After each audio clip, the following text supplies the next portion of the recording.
There was a day in Athens when philosophy walked straight into a prison cell and asked death to wait. Socrates had been sentenced to die by drinking hemlock. Yet, when his friends came to say goodbye, they did not find a broken man clinging to his last moments.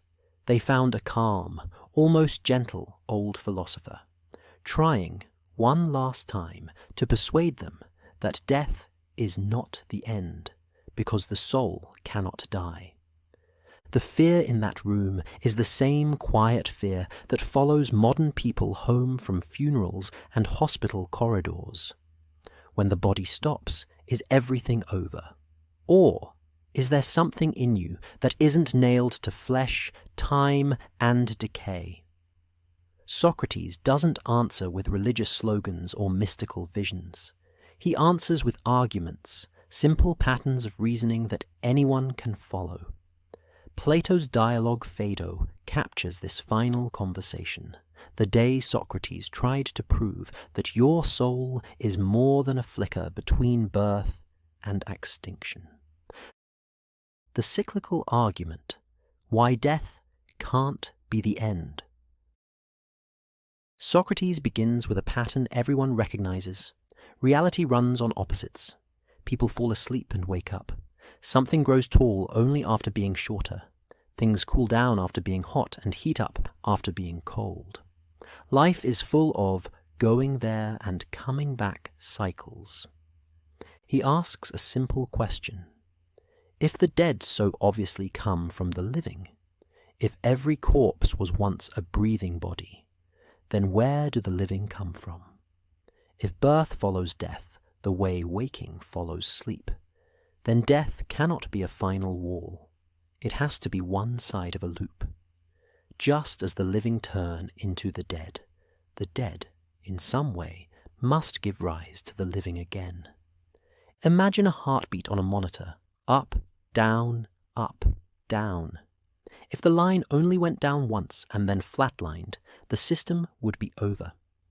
But reality, Socrates claims, doesn't look like a flat line. It looks like a pulse. Life and death trade places endlessly. For that to be true, souls cannot simply vanish when bodies die. They must exist in between, available to come back as new lives. This is not a scientific proof. It is a lens. It asks, when you look at change, do you see hard endings or reversible rhythms? If reality prefers cycles, then death belongs to a cycle too. The second argument, the recollection argument, the knowledge you never learned. Then Socrates pushes deeper. Have you ever had the sense that some truths feel like remembering more than learning? He uses a simple example. How do you know two sticks are unequal in length? You compare them to an inner standard, true equality, that you've never seen perfectly with your eyes. Nothing in the physical world is exactly equal, exactly beautiful, exactly just. Yet, you already understand what exact means.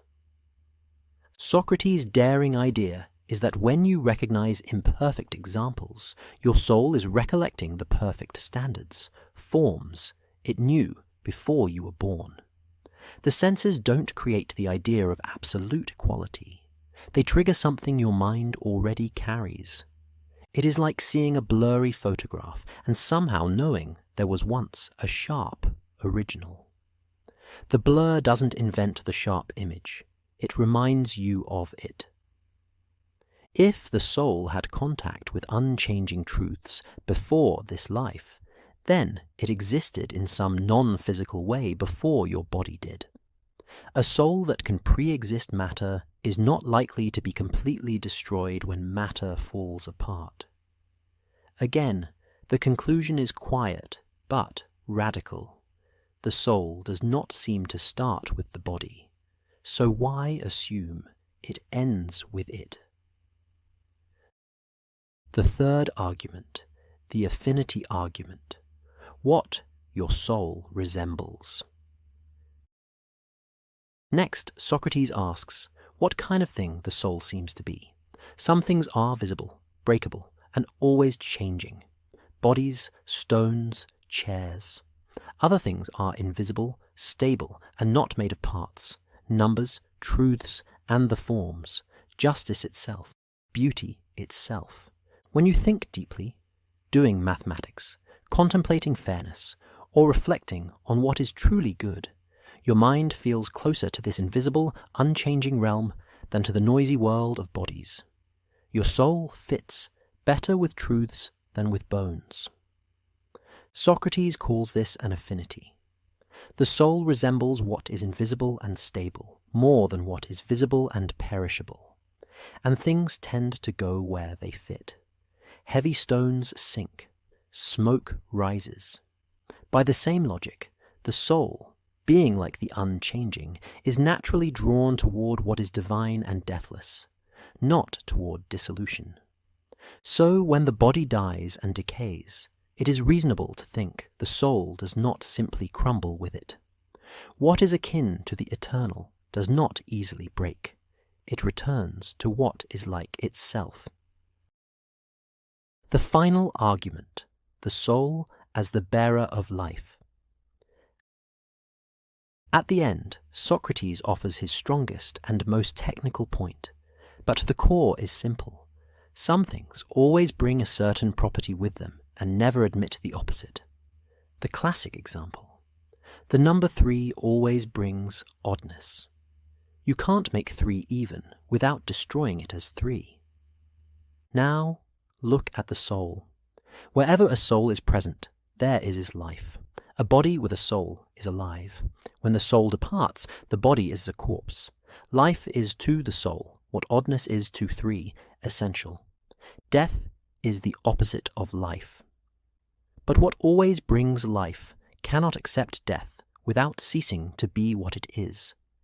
Just as 3 cannot become even while remaining 3, the soul cannot die while remaining a soul. So if the soul is by nature the bearer of life, then it cannot admit death into itself. The body may fall, but the soul, as life's principle, is deathless and indestructible.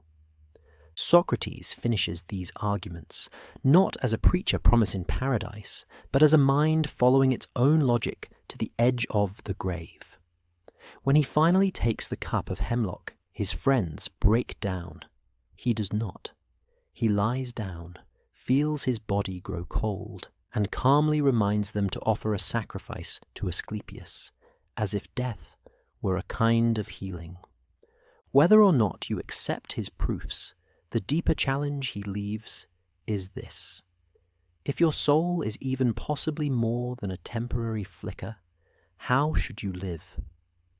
Do you treat your inner life as a passing mood of chemicals, or as something that might outlast every role, achievement, and failure tied to your body? On that last day, Socrates wagered his serenity on a single conviction, that the most important part of you is the one death cannot touch.